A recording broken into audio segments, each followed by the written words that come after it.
Eating is sometimes compulsive, sometimes emotional, and, well, sometimes you just do it because you're bored. It goes without saying that eating is one of the very fundamental needs of the human body. Ever wondered why? In today's video, we're going to take a look at what happens when you stop eating just to see how important it is to keep yourself nourished. Subscribe and hit that notification bell. Now, you may notice this yourself, but it's not really that hard to go a few hours without eating. That's because our body tends to store energy from food in the form of glycogen. And when your body doesn't receive nutrition for a while, these glycogen molecules break down to give you the energy you need to keep you going.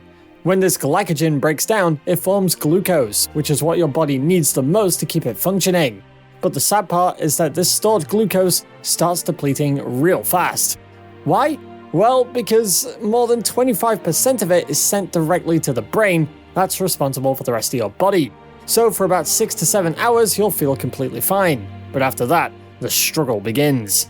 You know that feeling when you come back after a long day and start ravaging your fridge, eating anything you can find? That's exactly what happens when the glucose inside your body starts to deplete, and your brain, blood cells, and muscles aren't receiving the nutrition they need to keep working.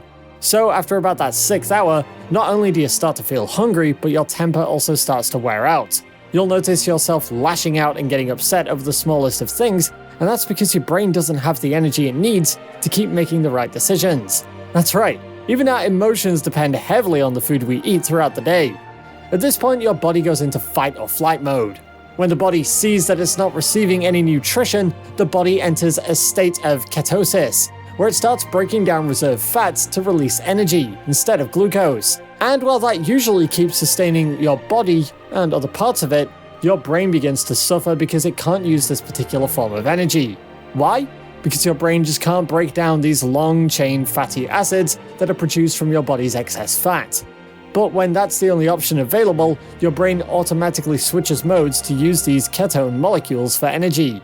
However, the catch is that these molecules can only fuel your brain up to 75%, limiting your cognitive abilities. So while your body will be working just fine in this stage, your brain just will not be able to catch up.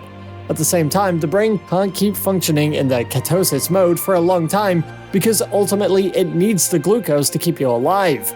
And while ketosis itself isn't really bad, and is in fact used by tons of athletes when they want to lose weight, the problems occur when your brain has to retain the ketosis mode for a long time. As a result, your mood and emotions suffer a lot. Despite your body parts working fine, you will start to feel a huge mental drain, which will in turn impact your body's physical energy.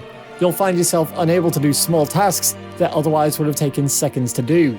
And once this starts happening, your body knows that ketones alone aren't enough to cut it.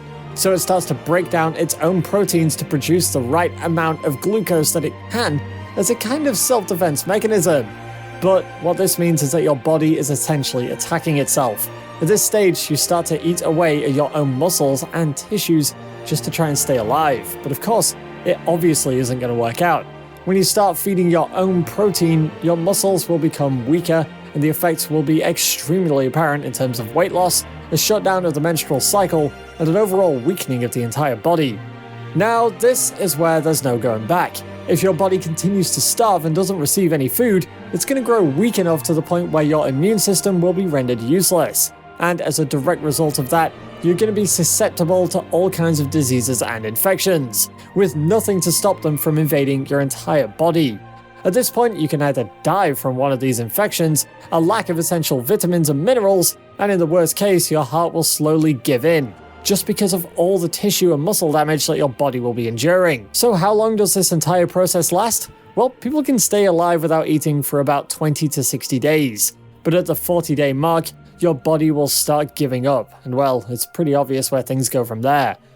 Now that you know exactly how important it is to eat at the right time, make sure you never skip out on a meal again. If you liked the video, make sure to give it a big thumbs up, and subscribe to our channel for more. We'll see you in the next one. Bye!